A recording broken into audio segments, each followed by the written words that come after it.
Ibu, Bapak, sahabat-sahabat sekalian, terima kasih sudah hadir. Dan saya lihat juga memang tadi pantesan saya bilang kok Ayanu sambil nyetir ya gitu. Ternyata sambil melaksanakan amanah ya. Jadi kalau saya suka berbicara, jangan bilang lagi kerja, lagi melaksanakan amanah Allah. Kenapa? Karena Allah mengamanahkan sumber nafkah itu kepada setiap orang beda-beda.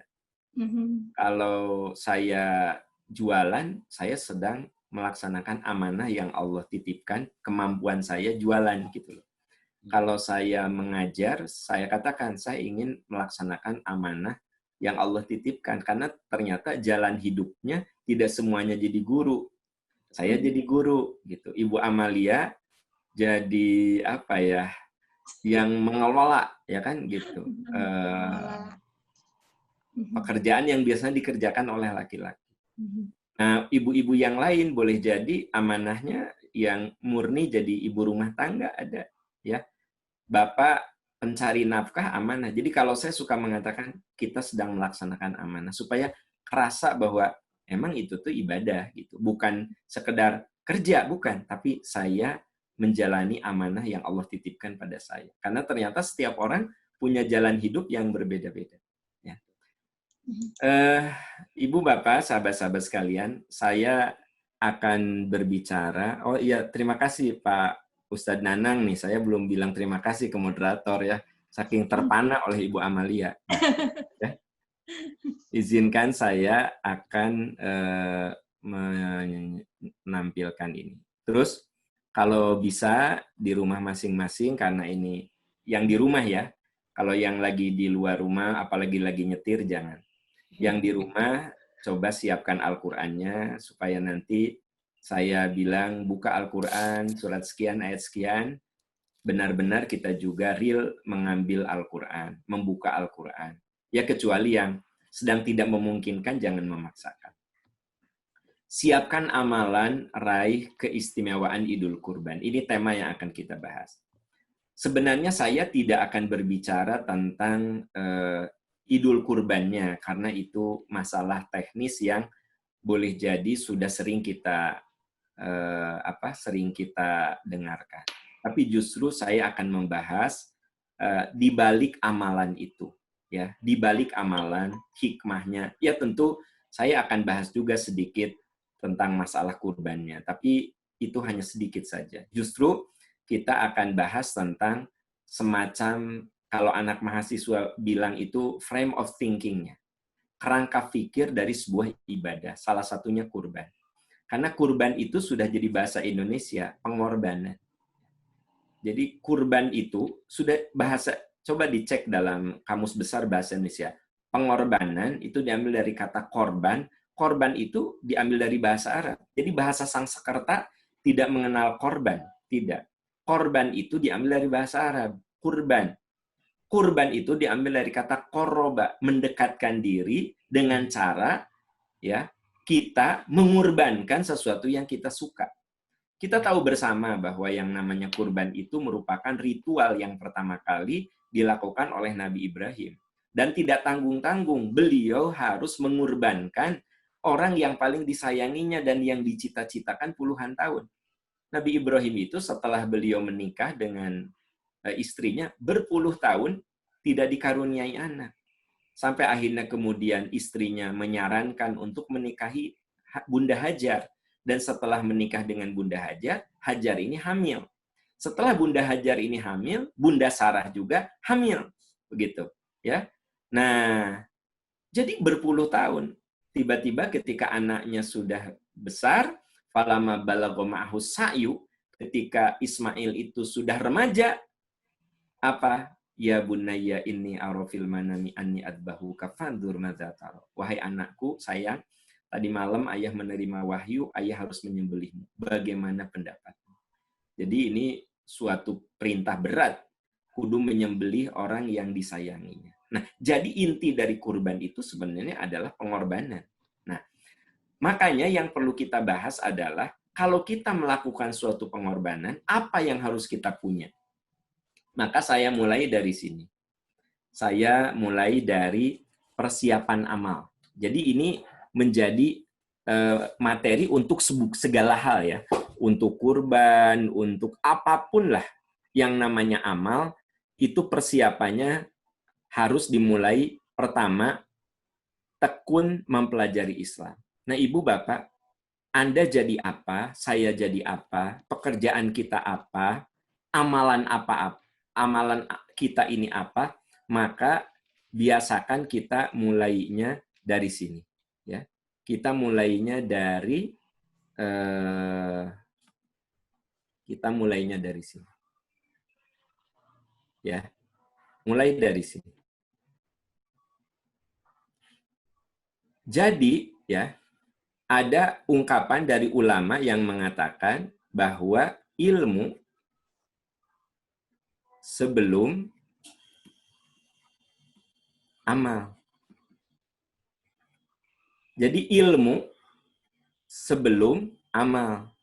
Artinya amal kita, ya, amal itu harus basisnya ilmu. Nah, gitu. Ini. Amal apa? Amal apapun. Pekerjaan apa? Pekerjaan apapun gitu ya. Ya. Kalau Ibu Amalia sekarang ini melakukan pekerjaan, memanage sekian orang, pekerjaannya ini, kan beliau harus punya ilmu. Ilmu dulu. Serahkan aja pekerjaan Bu Amalia ke saya. Udah, hancur. Kenapa? Saya nggak punya ilmu untuk itu. Gitu. Ya. Jadi, Ibu Bapak, mari kita jadikan bahwa kalau kita sebelum beramal apapun, landasi dengan ilmu. Al ilmu qoblal amal. Ilmu sebelum amal. Artinya, amal itu basisnya harus dengan ilmu. Begitu. Ya. Nah, itu sebabnya, Ibu Bapak, coba perhatikan, ayat yang pertama kali turun kepada Rasulullah Shallallahu Alaihi Wasallam, ya, ayat yang pertama kali turun kepada Nabi, kan bukan ayat tentang sholat, bukan ayat tentang saum, bukan ayat tentang kurban. Kan kita tahu semua, yang pertama kali turun kepada Nabi itu adalah Iqra, kan? Ya nggak sih? Iqra. Artinya baca. Nah, baca ini merupakan cara supaya kita mendapatkan ilmu. Betul nggak sih? Nah, gitu. Yuk kita buka, Bapak Ibu yang ada di rumah, coba buka surat An-Nahl ayat 78. Silahkan An-Nahl ayat 78-nya dilihat. Ya. Coba saya intip siapa yang buka Quran, siapa yang enggak, ya. Nah, ayo ogen hulang-hulang, ya, gitu. Ya. Hulang-hulang. Ingat kalau buka Quran itu Quran ulah diletakannya gitu. Nah, oke. Ya. Surat apa tadi? An-Nahl 78 ya. Surat An-Nahl 78. Coba saya akan biar enak kita juga, saya juga sama-sama ya. Hanya mohon maaf ini yang ada di depan di monitor Ibu Bapak bukan Quran ini, bukan Quran apa? Muasir ya. Quran Muasir sedang diikhtiarkan untuk dibuat digitalnya. Digital ya. Ya, sedang dibuat ya. Oke, ini ternyata sinyal. Bentar.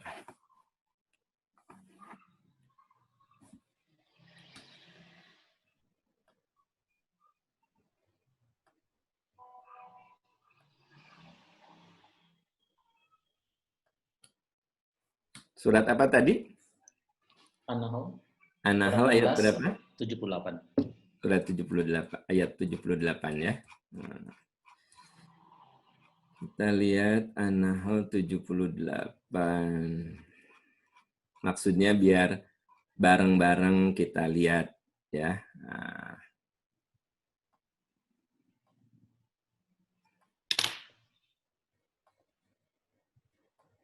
Ya, Kita lihat, a'udzubillahi minasyaitonirrajim. Terlihat di monitor Ibu Bapak sekalian? Oke, kelihatan Pak Ustadz. Kelihatan. Oke, a'udzubillahi minasyaitonirrajim. Wallahu akhrajakum min butuni ummahatikum la ta'lamuna syai'a. Nah, ini indah sekali, ya. Jadi saya akan berikan ilustrasi di sini. Menurut ayat ini, Ibu Bapak, wallahu akhrajakum. Allah telah melahirkan kalian. Allah telah mengeluarkan kalian. Akhraja, mengeluarkan dari rahim ibumu. Dari rahim ibumu. Apa? La ta'lamuna syai'a. Tidak tahu apa-apa. Apapun. Jadi, orang-orang berilmu kayak apapun, pada awalnya sama. Allah lahirkan dari rahim ibumu, la ta'lamuna syai'a. Ya. Kamu tidak tahu apa-apa. Wa ja'ala lakumus sam'a, Allah berikan satu pendengaran, wal absara penglihatan, wal afidata hati. Nah, kalau afidah itu gabungan antara pikiran dan perasaan. Ini afidah, pikiran dan perasaan. Jadi Ibu Bapak, saya dan Anda ketika lahir itu sama, tidak tahu apa-apa. Lalu Allah beri perangkat. Apa? Indra, ya. Kemudian Allah beri perangkat rasa. Lalu Allah beri perangkat fikir. Nah, inilah yang kita gunakan untuk menjadi orang yang berilmu. Berarti, ya, saya dan Ibu Bapak sama aja. Tidak tahu apa-apa. Kapan? Wallahu akhrajakum. Ketika Allah melahirkan dari rahim ibumu, kamu tidak tahu apapun. Ya, tidak tahu apapun. Tapi kemudian Allah berikan kepada manusia pendengaran, penglihatan, itu indera ya. Kemudian afidah, Allah beri rasa, beri pikiran. Nah, la'allakum tashkurun, agar kamu syukuri, agar kamu gunakan untuk menjadi orang yang berilmu. Nah, itu yang dikatakan ilmu itu harus jadi dasar untuk amal. Amal apa? Amal apapun. Amal dunia, ya, dan amal akhirat. Sama, harus pakai ilmu. Gitu. Kalau Anda lihat ada orang yang sukses dalam dagang, pasti dia punya ilmu dagang yang tidak dimiliki oleh orang lain. Saya jualan air mineral. Ya, teman saya jualan air mineral. Kenapa dia lebih laku daripada saya? Mereknya sama. Boleh jadi dia punya ilmu jualan, ilmu pemasaran yang lebih bagus daripada saya. Kalau saya mah di komplek teh cuma nyimpen aja galon-galon air mineral, ya kan gitu. Nunggu orang datang. Kalau teman saya dia punya ilmu lain. Dia kolek tuh data, ya, nomor HP segala macam di RW itu. Kemudian dia selalu share, ya, Bapak Ibu, kalau butuh air mineral kontak saya, ya, harganya sama, diantar ke rumah. Ternyata orang yang pesan bukan hanya air mineral, gula lah, kemudian beras lah. Kenapa ya toko saya sepi, ari toko teman saya kok lebih ramai? Ternyata yang membedakan apa? Ilmu dia lebih banyak tentang pemasaran daripada ilmu saya.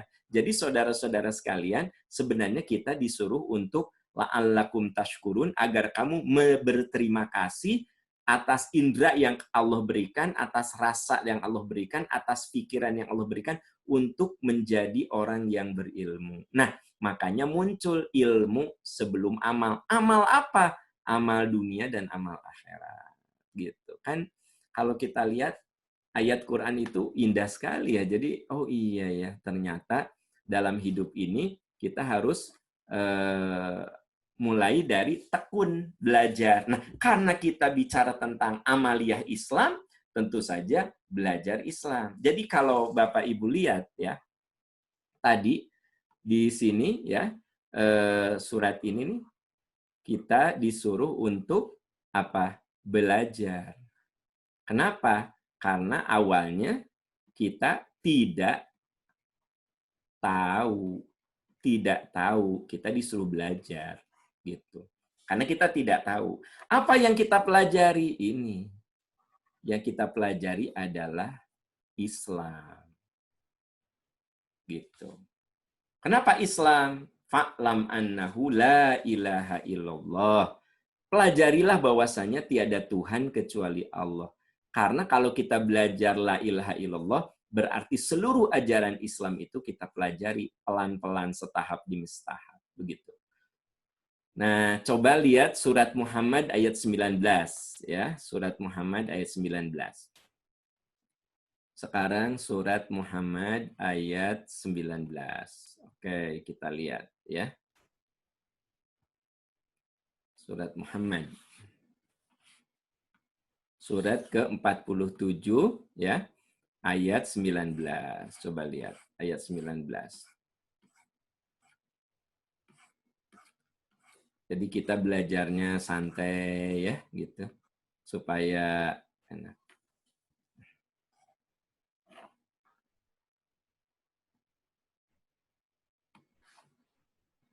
Ya.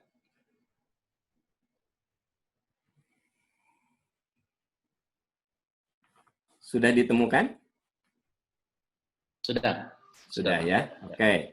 Kita lihat Ibu Bapak ya, kita lihat. Nah, fa'lam ya. Fa'lam.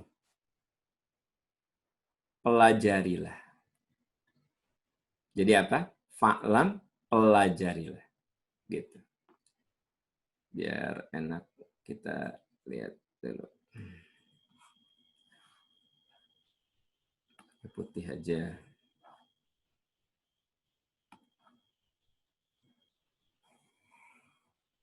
Nah, jadi menurut ayat ini adalah fa'lam, pelajarilah. Apa yang harus kita pelajari? La ilaha illallah. Ya. Jadi yang harus kita pelajari itu la ilaha illallah. Ini. Kalau kita belajar la ilaha illallah, berarti kita belajar intisari atau fondasi Islam. Kalau kita belajar la ilaha illallah, maka semua ajaran Islam akan kita pelajari. Setelah kita belajar, nah setelah kita tahu, ya, nah kan ini kan ada perintah pelajari. Pelajari. Apa yang harus kita pelajari? La ilaha illallah ini. Pelajari Islam. Nah, Islam. Kalau kita banyak belajar Islam, kalau kita banyak belajar Islam, terus belajar, wastaghfir li dzanbika, mohon ampunlah. Nah, setelah kita banyak belajar Islam, kita jadi mohon ampun. Apa maksudnya? Dengan belajar Islam, kita tahu mana yang benar, mana yang salah. Oh iya, ternyata perilaku saya ini keliru. Perilaku saya ini kudu dibenerin. Mohon ampun. Bukan hanya untuk diri kita. Walil mu'minina wal mu'minat. Bahkan kita akan menjadi peduli terhadap orang lain. Ya. Jadi bukan hanya mikirin diri kita, tapi peduli terhadap orang lain. Bapak Ibu, coba urutannya. Jelas sekali. Pelajari Islam, nanti kita akan tahu mana kekurangan-kekurangan diri kita, jadi mohon ampun, dan kita pun peduli terhadap orang lain. Kita mohon ampun untuk juga orang lain. Kita bukan hanya untuk diri kita sendiri. Wallahu ya'lamu mutaqallabakum wa mathwaakum. Dan Allah Maha tahu tempat kembalimu dan tempat kamu beraktivitas. Artinya, Allah Maha tahu dimanapun kamu berada. Allah selalu menyertai kita. Nah, Bapak Ibu, Ini yang pertama. Kalau ataubah ayat ini, kalau ataubah ayat berapa? Ayat 122. Nah, itu bicara bahwa ilmu itu ada spesialisasi, ya, spesialisasi, ya. Jadi ada yang belajar agama, belajar ekonomi, belajar fisika, kedokteran. Nah, itu artinya semua Allah hargai sebagai sebagai ilmu dari Allah Subhanahu wa taala. Jadi Ibu Bapak, yang pertama apa? Pelajari Islam, ya. Nah, yang kedua, kita harus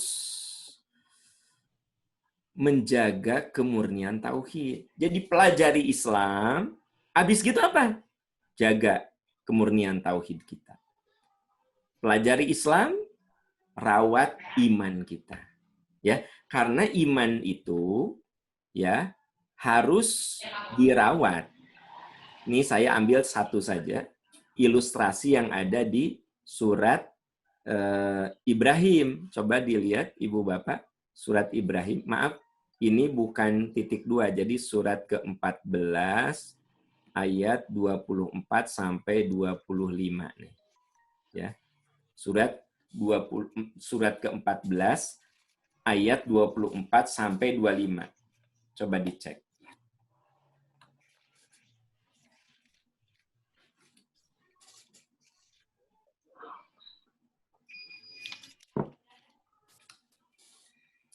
Surat 24 ayat 25 ya.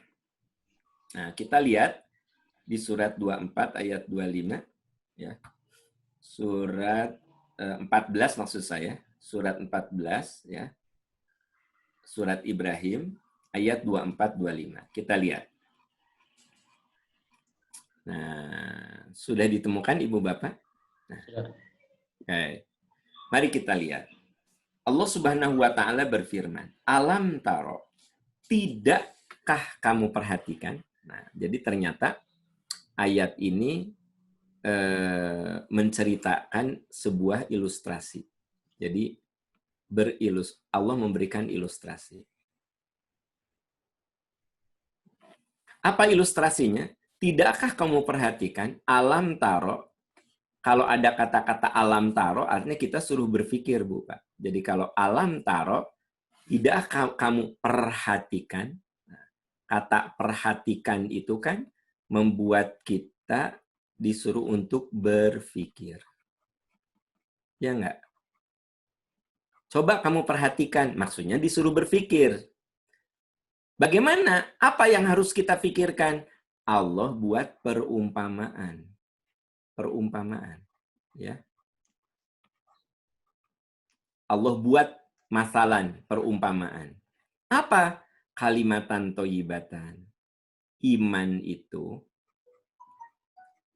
diumpamakan seperti pohon yang kokoh. Ya. Pohon yang kokoh. Kalau pohon itu kokoh, berarti di situ ada akar. Asluha, akar. Ya, menghunjam. Far'uha, daun ranting menjulang ke langit. Tu'ti ukulaha, nih, memberikan buah. Ya. Itulah Allah buat perumpamaan agar manusia ingat, nih, agar manusia mengerti atau ingat atau sadar, gitu kan maksudnya.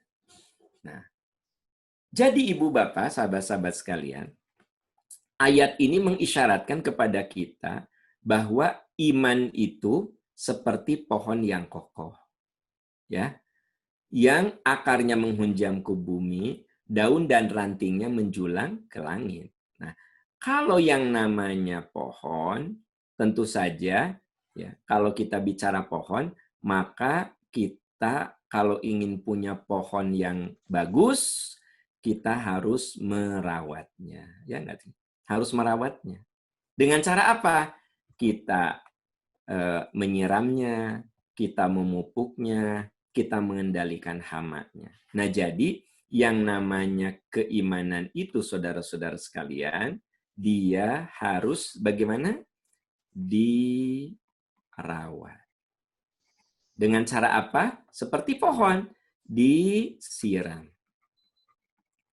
diberi pupuk, terus dikendalikan, hama. Nah, jadi iman itu harus dirawat. Maka ilmu salah satu cara untuk merawat iman. Disiram. Bapak Ibu, sekarang kita ini sedang menyirami hati kita, sedang memupuk hati kita, dan dari situ kita akan bisa mengendalikan hama dari keimanan. Nah, ini sebenarnya berlaku, bukan saya mengambil yang namanya Idul Adha itu kasus, studi kasus saja. Tapi sebenarnya perlu sahabat-sahabat ketahui, seluruh amalan tuh rumusnya kayak begini. Seluruh amalan ya, rumusnya kayak gini. Dia harus dirawat. Dirawatnya dengan ilmu. Ya, disiram, dipupuk, dikendalikan hama. Insya Allah, iman seperti itu akan melahirkan buah amal yang sangat bagus. Sebab suatu pohon itu berbuah, ya, buahnya berkualitas atau tidak ditentukan oleh bagaimana menyiramnya, bagaimana memupuknya, bagaimana mengendalikan hamanya. Mirip amalan-amalan kita dalam kehidupan juga seperti itu, saudara-saudara sekalian. Nah, yang ketiga, ya, mengamalkan ajaran sampai akhir hayat. Nah, ya, begini. Ternyata tiga hal itu harus saling terkait. Pelajari Islam, saudara-saudara. Dengan mempelajari Islam berarti kita sedang apa? Merawat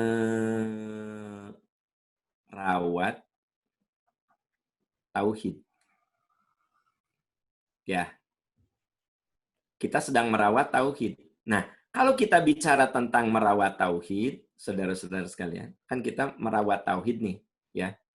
Tauhid itu kita rawat. Maka tauhid ini membuat kita punya kekuatan, punya energi, ya. Energi untuk apa? Mengamalkan Islam sampai akhir hayat. Ini energi untuk amal. Amalnya sampai akhir hayat, gitu. Ya, coba lihat surat bolehlah ayat surat Az-Zumar dulu, surat Az-Zumar, ya. Surat ke-39. Surat ke-39.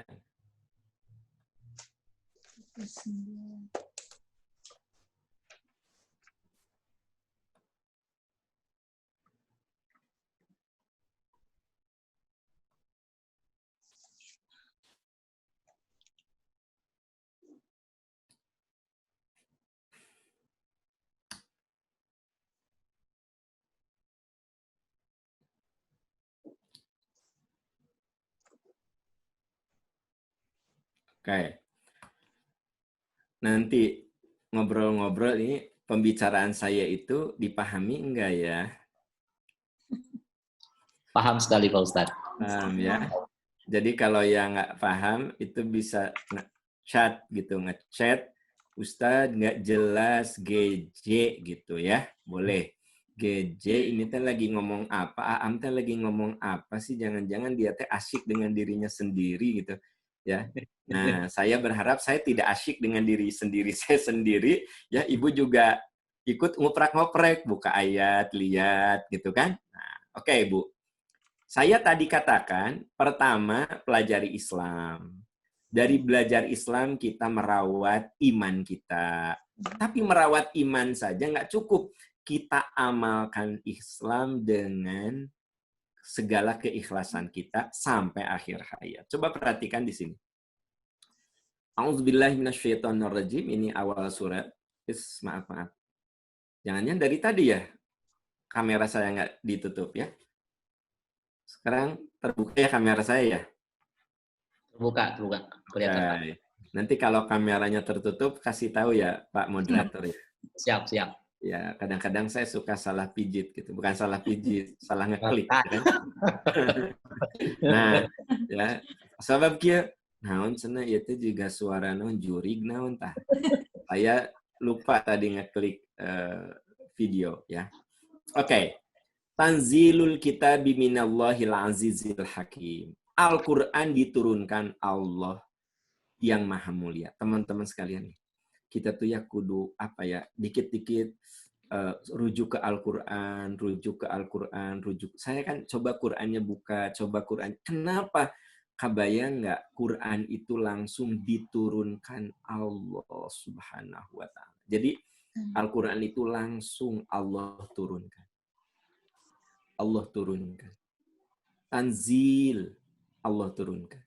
Dan Allah yang maha mulia, maha bijaksana. Kebayang nggak? Kita saja kadang mengagumi tulisan orang, ini orang pinter banget sih. Nah, kagum kan? Masya Allah, ini orang pinter banget ya. Tulisannya kayak begini, cara berpikirnya keren. Itu teh orang. Ya, kebayang nggak? Allah menurunkan Al-Quran yang merupakan petunjuk. Inna anzalna ilakal kitaba bil haq. Kami turunkan kepadamu Al-Quran dengan membawa kebenaran. Fa'budna, yang ada pembicaraan kita. Fa'budillaha mukhlishon lahuddin. Nah ini. Nih. Ya. Ibadah dengan ikhlas. Ikhlas sampai mati. Ibadah dengan ikhlas sampai mati. Tapi supaya kita tidak sia-sia, ibadah dengan ikhlasnya itu tanzilul kitab. Kita selalu membaca Al-Quran. Yang poin pertama tadi. Pelajari Islam. Tadi poin pertama. Lalu dengan mempelajari Islam, tauhid kita bersih. Nah, mukhlishon, saudara-saudara, ibu bapak, mukhlishon. Ini kan kalau ikhlas itu ada kaitannya dengan tauhid. Ya. Jadi, kalau boleh saya katakan, disitulah mulai dari belajar, ya, kemudian tauhid, ya, kemudian amal atau ibadah. Nah, orang suka loncat ujung-ujung amal ibadah aja. Ya, ininya gimana? Padahal Allah mengatakan Quran diturunkan dari Allah yang maha mulia. Ya, kami turunkan Quran dengan sebenar-benar. Fa'bud, baru kamu ibadah kepada Allah. Jadi yang namanya ibadah kepada Allah tuh bukan sekadar beramal, tetapi ada urutan-urutan yang harus kita perhatikan supaya amal kita berkualitas. Ini urutannya. Pelajari Islam, jaga kemurnian tauhid, amalkan ajaran Islam sampai akhir hayat. Coba lihat Al-Hijr surat 15 ayat 97 sampai 99. Coba cek ya. Surat ke-15 ya. Surat ke-15. Surat ke-15. Ayat berapa?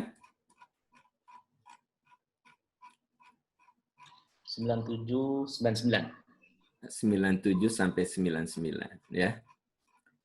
Ibu bapak di rumah pada nyatet enggak ya? Insya Allah nyatet Pak Ustadz. Nyatet ya, gitu. Ada Cuma juga yang nyatet gitu. Ada juga gitu ya. Berapa? 97 sampai 99. Nah, coba lihat. Saya tadi katakan, Ibu Bapak, bahwa apa tadi? Kita mulai dari ilmu. Terus tauhid kita perbaiki. Ini yang disebut tadi saya sebut dengan istilah ikhlas. Terus apa? Amal sampai mati. Lihat, fasabbih bihamdi rabbika wa kum minas sajidin. Bertasbihlah dengan memuji Tuhanmu dan jadilah orang yang bersujud. Wa'bud, lihat, ibadah. Hatta ya'tiyakal yakin, sampai kematian datang, sampai ajal menjemput. Ibadah sampai ajal menjemput. Ya. Jadi ibadahlah kamu wa'bud rabbaka hatta ya'tiyakal yakin. Beribadahlah kamu sampai ajal menjemputmu. Mulai dari mana? Tadi yang saya bilang, nomor 1 ini, nomor 2 ini, nomor 3 ini. Ya. Dan ayatnya adalah wa'bud rabbaka. Ibadahlah kepada Tuhanmu hatta ya'tiyakal yakin, sampai ajal datang kepadamu. Ya. Jadi cepat atau lambat, nanti ajal akan menjemput kita. Coba ingat-ingat, ada nggak di antara teman ibu bapak, bisa teman sekolah SD yang sudah meninggal, ada teman di komplek perumahan yang sudah meninggal, teman kuliah sudah meninggal, ada nggak? Renungkan. Nah, kalau hari ini saya membicarakan mereka, ya besok lusa juga bisa saja saya dibicarakan orang lain.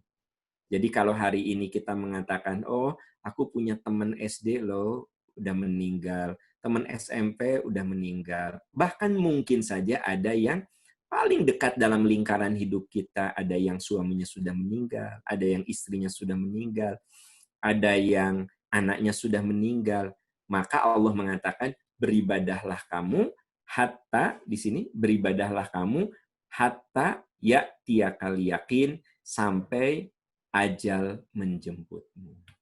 Ya, Ibu Bapak,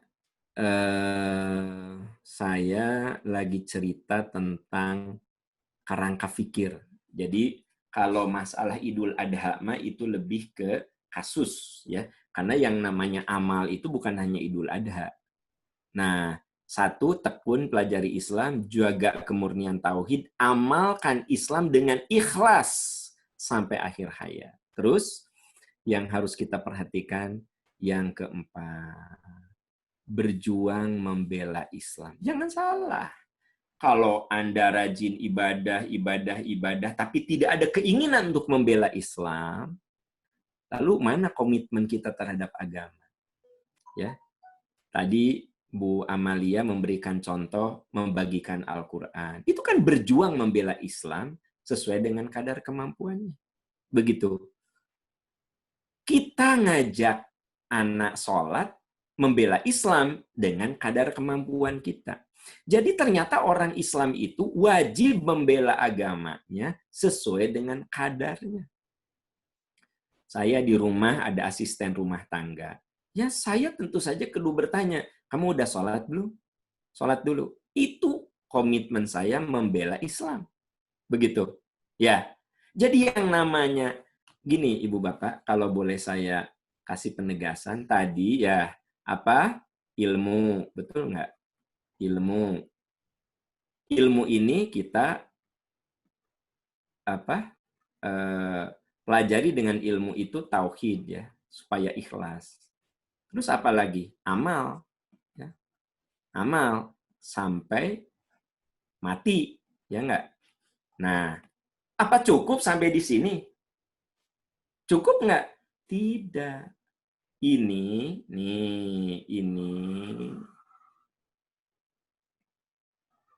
harus melahirkan sebuah komitmen. Apa komitmennya? membela Islam. Membela Islam.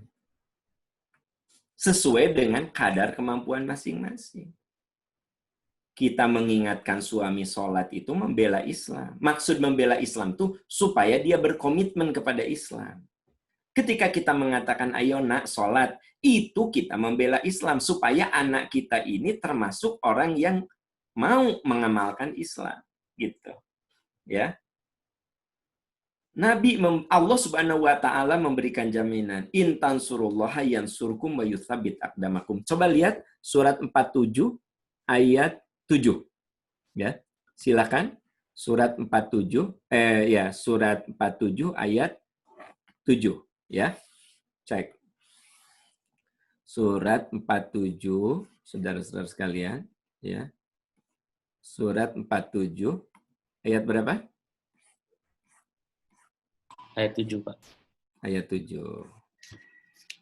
Coba, itu jelas sekali firman Allah.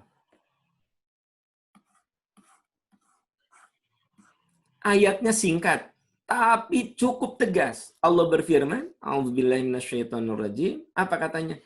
Ya ayyuhalladzina amanu. Hai orang yang beriman.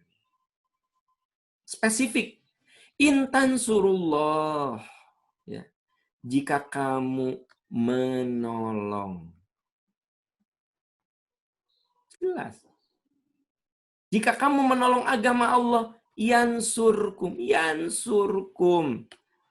Anda yang pernah belajar bahasa Arab, kalau ada in, terus di sini ada fi'il mudhore, itu mengandung makna pasti.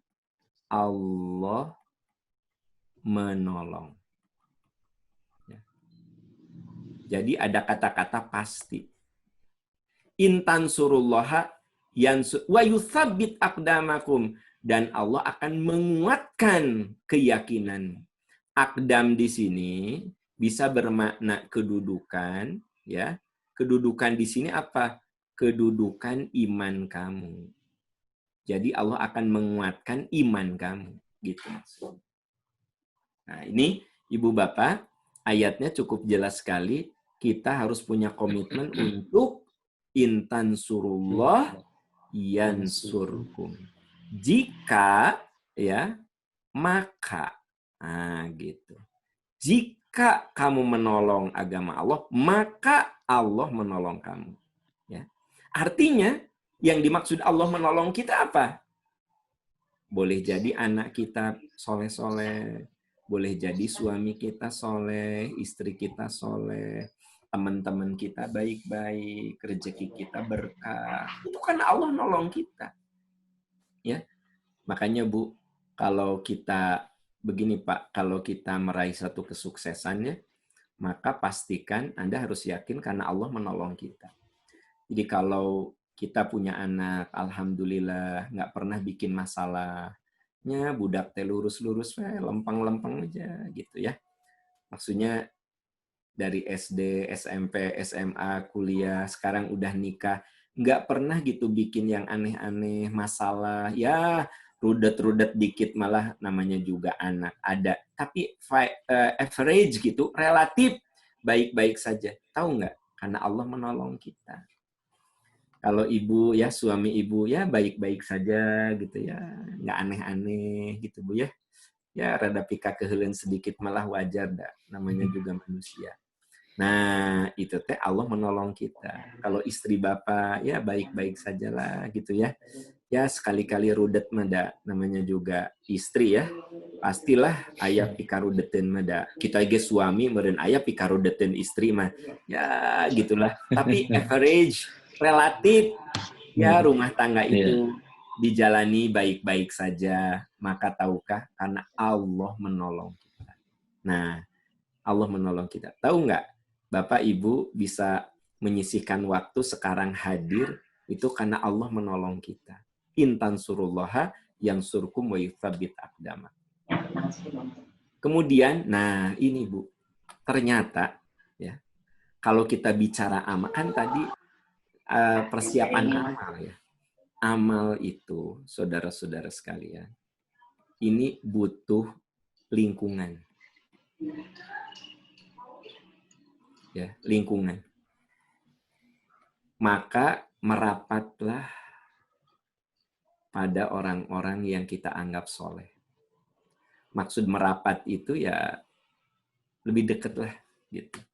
Kenapa saya dan Ustadz Ihsan bersemangat untuk ngisi ceramah di Majelis Taklim As-Sifwah ini? Karena Anda adalah orang-orang soleh. Amin, ya Rabbal Alamin. Karena Anda orang-orang soleh, dan muntah soleh mah embung orang ceramah di lagi. Nah, tapi kenapa gitu ya? Ibu Amalia ngontak ke Ustadz Ihsan. Ustadz Ihsan mengatur jadwal. Saya sebenarnya nama Horea mah tuh. Tapi karena Anda adalah orang-orang soleh, jadi yang bikin saya semangat karena teman-teman yang hadir di sini adalah orang-orang soleh. Amin, ya Rabbal Alamin. Kan kita disuruh merapat, merapat, ya kan gitu. Jadi Pak, Bu, gini. Jadi semangat amal, ya, semangat amal ini dipengaruhi oleh apa?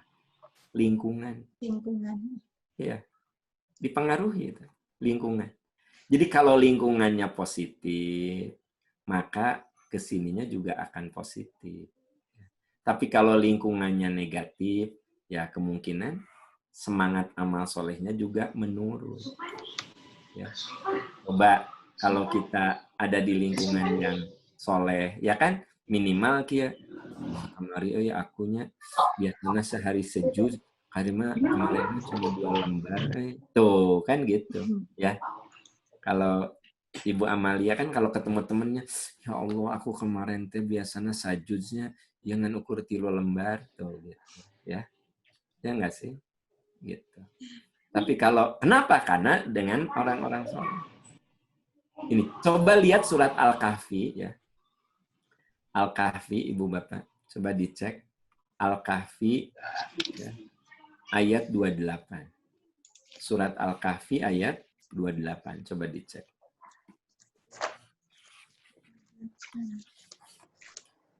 Al-Kahfi surat ke-18. 28. Surat ke-18 ayat 28. Ayat 28. Coba lihat.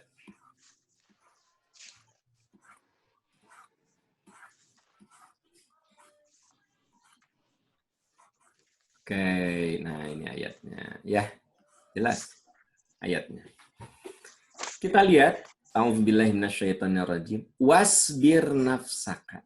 Nah, teman-teman sekalian, ayatnya begitu jelas gitu mengatakan ya.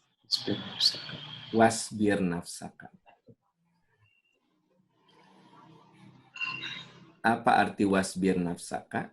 Maksudnya adalah kamu harus sabar. Sabar apa? Ma'alladzina yad'una rabbahum bil ghadati wal asyi. Sabar berada di lingkungan yang soleh. Coba. Sabarlah kamu beserta orang-orang yang menyeru Tuhan di waktu pagi dan petang.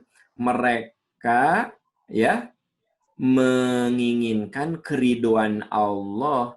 Jangan berpaling dari mereka karena kamu terlalu cinta dunia. Jadi kita disuruh apa? Jangan berpaling. Berpaling. Berpaling dari mana? Jangan berpaling dari lingkungan soleh. Kita kudu sabar berada di lingkungan soleh. Itu yang saya tadi katakan, bahasa saya tadi merapat, dekat. Jangan kamu berpaling dari mereka. Jangan berpaling nih, ayatnya juga jelas sekali. Wala ta'du ainak. Ta'du itu berpaling. Karena kamu terlalu cinta dunia. Jangan. Terus apa? Wala tuti. Jangan kamu taati orang yang hatinya lalai. Berarti jauhi lingkungan yang soleh. Kamu kudu bersabar berada di satu sisi kamu kudu berada sabar di lingkungan yang soleh. Di sisi lain kamu harus jauhi lingkungan yang buruk. Nah, ini yang dimaksud saudara-saudara sekalian. Merapat, ya. Dan yang keempat, yang ketiga, menjaga kehormatan. Nah ini, tidak boleh lupa. Kita ini makhluk sosial, kita harus menjaga kehormatan. Ayat ini mengatakan, hei orang yang beriman, tidak boleh kamu, lihat di sini, ini ayatnya sudah populer sekali, kamu nggak boleh, ya ayyuhalladzina amanu la yaskhor, apa? Jangan mengolok-olok, menghina. Ya nggak sih? Kamu tidak boleh menghina. Boleh jadi orang yang kamu hina lebih mulia dari kamu. La yaskhor qaumun min qaum. Yang kedua, tidak boleh memberikan stigma negatif. Dia mah bodoh, dia mah pelit, dia mah pendendam, dia mah pamer, itu stigma. Kamu kenal Aam, jelema bodoh gitu. Nah, itu stigma, ya, gitu. Kamu kenal Aam, oh jelema sombong, itu stigma. Tidak boleh memberikan stigma negatif. Kemudian la yashor qaumun min qaumin nah yang berikutnya adalah tidak boleh suudzon, ya nggak boleh suudzon. Yang keempat, tidak boleh apa? Tidak boleh tajassus. Apa itu tajassus? Tajassus itu artinya selalu melihat orang itu sisi negatifnya saja. Dan tentu saja yang kelima, tidak boleh gibah. Coba saudara-saudara sekalian, menghina, memberikan stigma negatif, suudon, tajassus, gibah, itu artinya menghinakan. Di sini kan berarti kita sudah menghinakan. Menghinakan. Padahal kita disuruh menjaga kehormatan. Jangan salah, amalan kita bakal habis, bakal hancur ketika kita suka menghina orang, gibah sama orang, fitnah sama orang. Terus amalan yang kita lakukan setumpuk itu tuh habis. Makanya saya tadi mulai dari ilmu, ikhlas, ibadah sampai akhir hayat, berjuang membela agama Allah, merapat dengan orang soleh, jangan lupa. Kita jauhi hal yang akan menghancurkan amal kita. Kita menghinakan saudara kita. Ya, begitu kita menghinakan dengan stigma negatif, dengan suudon, dengan gibah, dengan fitnah, dengan mencari-cari kesalahan, maka khawatir nanti saudara-saudara amal kita nol. Habis. Oh, itu mah dalilnya banyak sekali, ya. Oh, saya yakin Anda pernah mendengar ceramah dari ustadz yang mengatakan, tahukah kamu orang yang bangkrut? Mereka orang yang beramal, tapi dia suka menzolimi si itu, menghina si ini, memfitnah si fulan, menggosipkan si fulan, maka amalnya akan muflis. Ya. Muflis itu artinya nol. Nol. Ya. Dan akan jadi negatif amalnya. Gitu. Nah, ini yang ke berapa? Yang ke 6. Yang ketujuh, ya.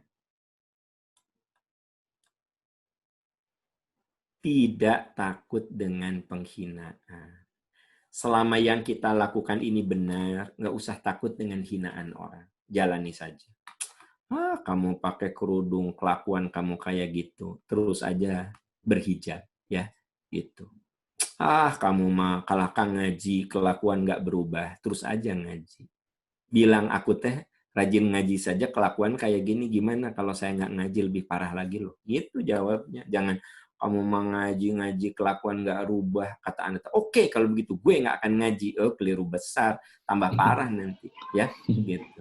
Kamu mau ngaji, kelakuan nggak berubah, ya justru gitu, saya teh ngaji kelakuan kayak gini, gimana kalau nggak ngaji gitu. Nah, jadi teman-teman, kalau Anda lihat di sini, ya Bapak Ibu, kalau ayat Anda lihat di sini, ada kata-kata wala yakhofuna laumata laim. Tidak takut dengan makian. Ya. Makian. Jangan dikira kalau Anda berbuat baik itu banyak. Jangan dikira kalau kita berbuat baik semua orang suka. Ada juga yang nggak suka sama kita. Gitu loh. Pastilah ada yang nggak suka. Tapi selama yang kita lakukan benar, ya sudah. Wala yakhafuna laumata laim. Kamu tidak perlu takut dengan makian orang. Nah, Ibu Bapak, sahabat-sahabat tercinta, ini yang saya jelaskan adalah dasar amal apapun. Ya, sekedar untuk review, ya, saya tadi katakan di awal bahwa amal itu dimulai dari pemahaman, dari ilmu, kemudian dari tauhid, kemudian kita ibadah sampai akhir hayat, berjuang membela agama Allah, selalu mencari lingkungan yang soleh, merafat ke orang-orang soleh, jaga kehormatan orang lain, dan kita tidak perlu takut dengan makian orang saat kita melakukan amal. Nah, ini saya katakan bahwa ini adalah prinsip. Jadi yang tadi saya katakan adalah, teman-teman, ibu bapak, yang tadi saya sebut adalah prinsip. Yes. Prinsip amal. Yang tadi itu. Ada berapa? 1, 2, 3, 4, 5, 6. Ada 7. 7. Ya. 7 itu prinsip. Prinsip amal. Amal apa? Amal apapun. Udah. Amal apapun. Tahajud prinsipnya ke situ. Termasuk yang kita bahas hari ini adalah prinsip dalam ibadah kurban. Nah, keistimewaan kurban itu, Ibu Bapak, sahabat-sahabat sekalian, ya. Kan ayat yang menyuruh kita berkurban itu fasholli li rabbika wanhar. Ini mah rata-rata apalah, ya. Inna a'tainakal kautsar fasholli li rabbika wanhar. Dirikan salat karena Tuhanmu dan berkurbanlah. Para ahli fikih mengatakan dirikan salat di situ adalah salat Idul Adha, berkurbanlah adalah kurban. Karena kurban itu harus sudah selesai sholat Idul Adha. Kalau kita berkurban belum sholat Idul Adha, maka itu sodakotun minas sodakot, sedekah biasa saja. Ya. Ba'da subuh langsung mencit domba, nah itu mah sedekah. Gitu. Jadi kudu selesai kurban, selesai sholat. Ya. Nah jadi walaupun kita tidak sholat Idul Adha, teman-teman sekalian, ya. Nah misalnya, ya, saya tidak sholat Idul Adha, tapi yang penting sholat, ya, sholat Idul Adha sudah selesai. Nah, maka baru kita berkurban. Kalau belum sholat selesai, tapi kurban sudah disembelih, itu bukan berarti sia-sia. Itu namanya sodakotun minas sodakot, sedekah biasa saja. Nah, kemudian tadi dibacakan ayatnya. Walikulli ummatin ja'alna mansaka liyadhkuru smallahi ala ma razaqahum min bahimatil an'am. Fa ilahukum ilahu wahid falahu aslimu wa basyiril mukhbitin. Tadi ayatnya sudah dibacakan. Bagi tiap-tiap umat telah kami syariatkan penyembelihan kurban, supaya mereka menyebut nama Allah terhadap binatang ternak yang telah direzekikan Allah kepada mereka.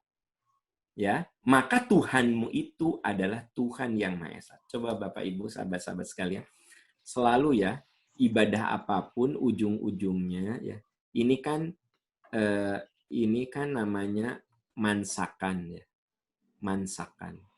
Mansakan itu artinya ibadah yang sudah ditentukan bentuknya. Dalam hal ini adalah kurban. Setiap ibadah, dalam hal ini kurban, itu dilakukan dengan menyebut nama Allah. Tapi ujung-ujungnya bukan urusan bahimatul an'amnya, bukan urusan sembelihannya, tapi ilahukum fa ilahukum ilahu wahid. Ini kuncinya. Tuhanmu itu ialah Tuhan yang Maha Esa.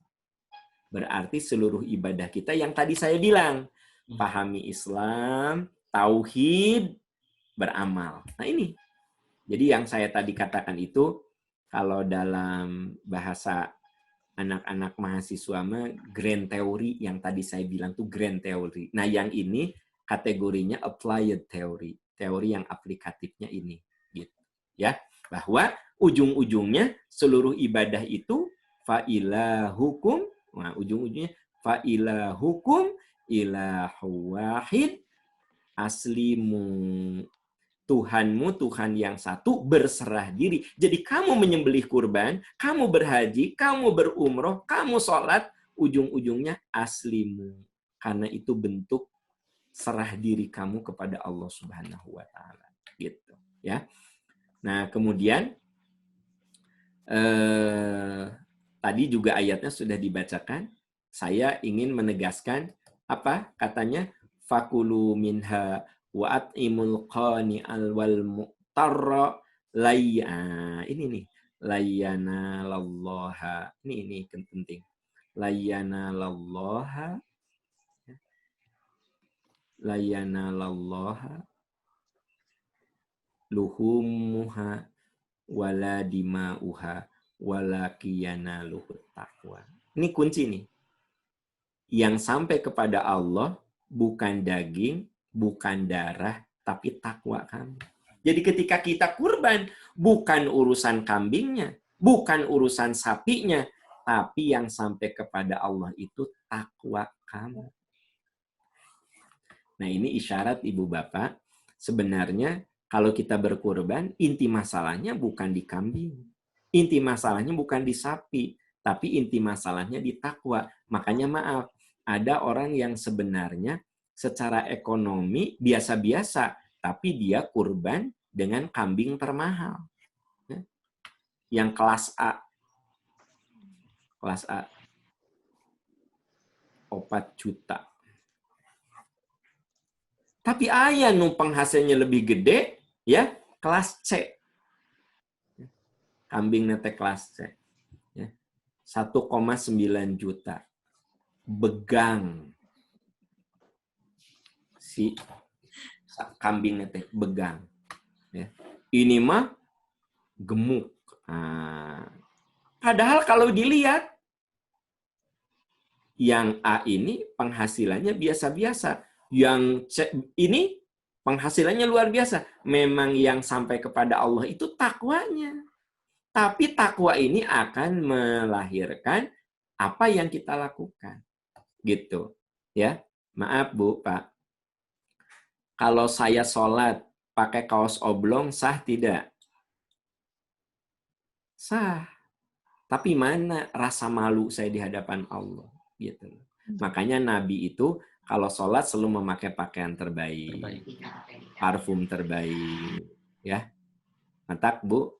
Mukena teh coba mukena yang terbaik. Ya, iya mah muka ari baju nu ratusan ribu jutaan ari mukena cari diskon apa ngerendah-rendah.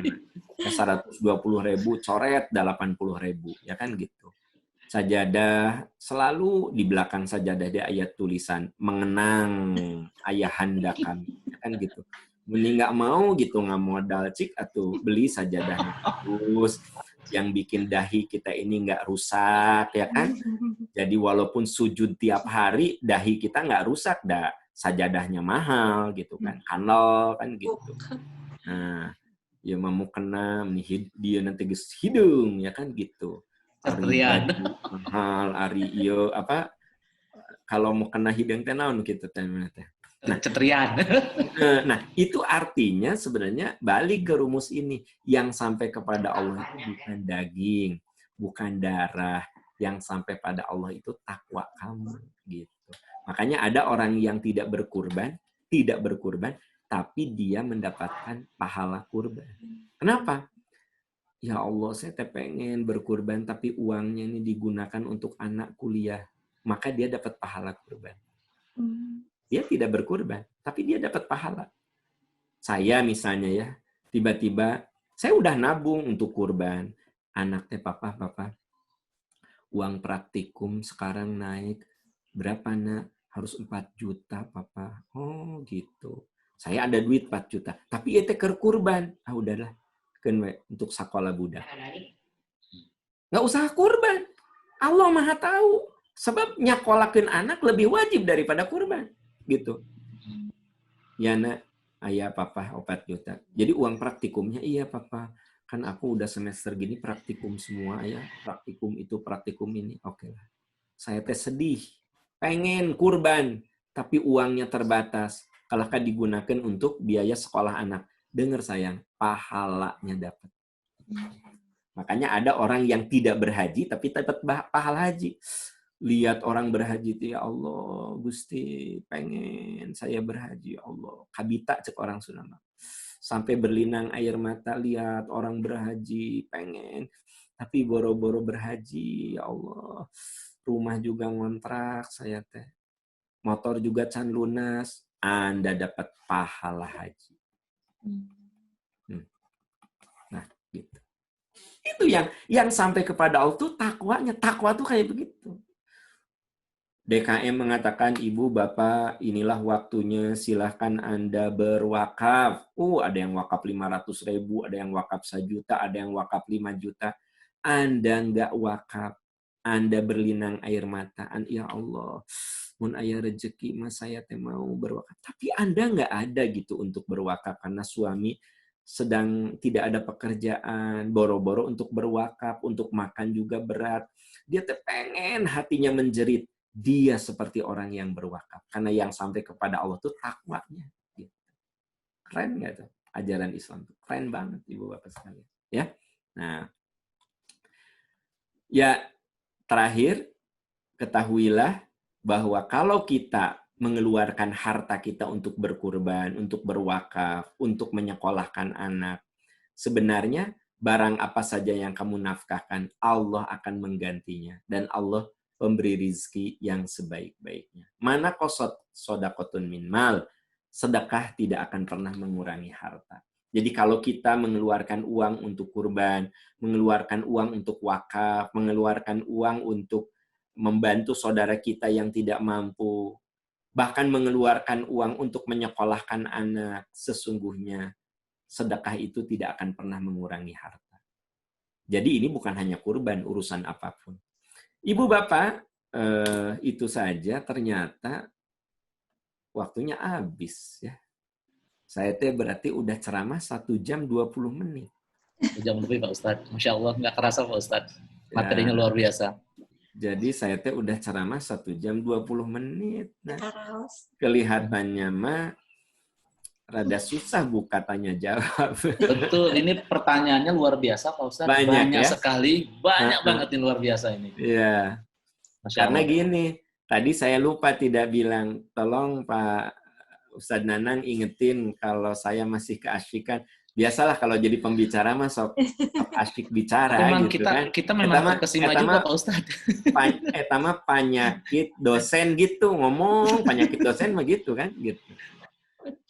Kita yang mendengarnya pun juga memang asik Pak Ustadz. Materinya memang Masya Allah luar biasa sekali. Jadi saya kenapa santai buka surat sekian, ayat sekian, ayatnya di bareng-bareng ditelaah tuh, ya bisa aja. Saya cuma bilang, dalam surat Ibrahim ayat 24-25, bisa, tapi kan seneng gitu kalau coba digaris bawahi, nah ini loh penekanannya, ini loh gitu maksudnya ya. Ada interaksi ya Pak Ustadz ya? Ya, boleh Pak Nanang, kalaupun ada, sebenarnya walaupun waktunya sudah habis, kalau Ibu Bapak masih mau, saya ada waktu nggak apa-apa 10-15 menit ya. Boleh. Ini mah Kirang. ya, boleh ya, karena saya lihat Ibu Bapak bersemangat, ya saya jadi bersemangat gitu kan. Ini ada yang kameranya tidak dibuka, nggak apa-apa, mungkin masih dasteran ya gitu. Padahal kalau dasteran gampang, tinggal pakai mukena we ya gitu. Kalau dasteran. Mangga Pak Nanang. Baik, langsung aja ya Pak Ustadz ya. Yang ada korelasi. Boleh, ini yang ringan dulu nih, satu pertanyaan.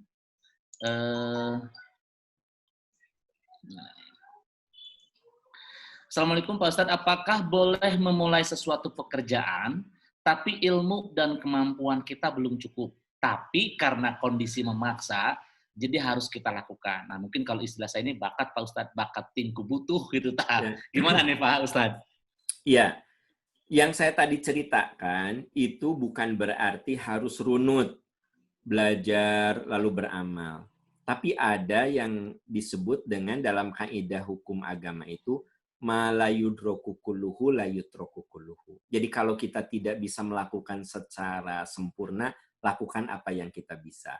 Tapi dengan perjalanan waktu kita perbaiki gitu loh. Makanya ketika kita beramal, jangan lupa kita selalu belajar dan memperbaiki apa yang belum sempurna. Begitu. Seperti beginilah, ibu ya ikut senam.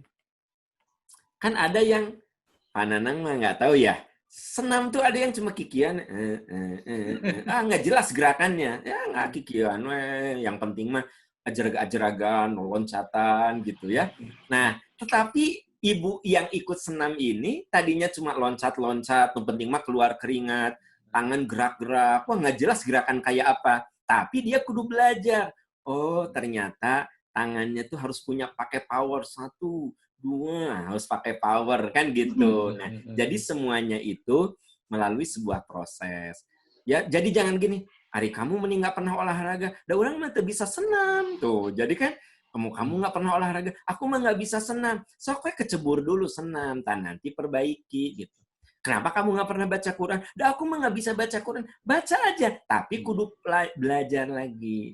Tadinya pertama kali belajar tanya alama dibenerin tak alif lam mim. Nah, jadi ya semuanya by proses. Jadi tadi ditanyakan bagaimana? Tidak apa-apa, tapi intinya kudu ada semangat belajar dan perbaiki yang belum benar agar benar, yang belum sempurna agar disempurnakan. Jadi jangan merasa udah beramal teh udah aja segitu. Coba evaluasi bisi salah gitu. Bisi harus kita perbaiki. Gitu, Pak Nana.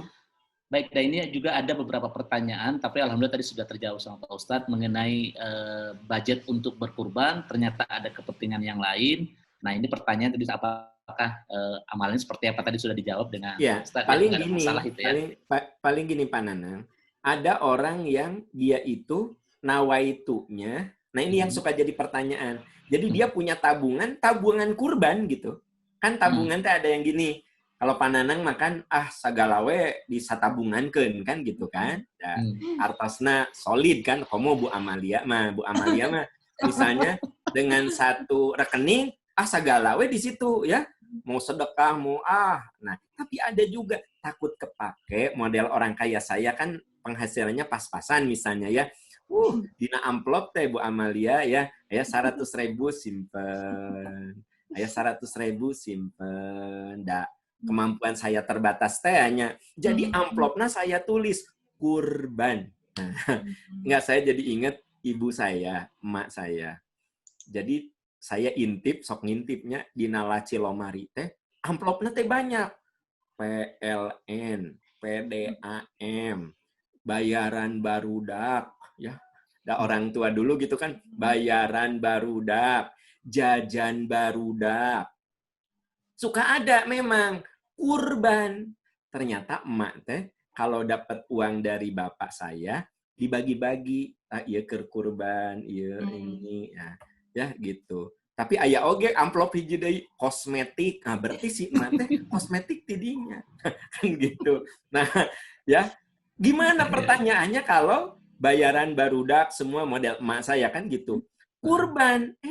Ternyata anakna ma teh kudu bayar kuliah. Ieu kumaha ieu? Amplop nate amplop kurban. Nah, itu yang suka jadi ragu. Ya. Gimana nih amplop kurban? Nggak usah khawatir. Toh digunakan untuk kebaikan juga. Allah Maha tahu. Gitu loh. Yang tidak boleh itu amplop kurban kertas. Nah, eta.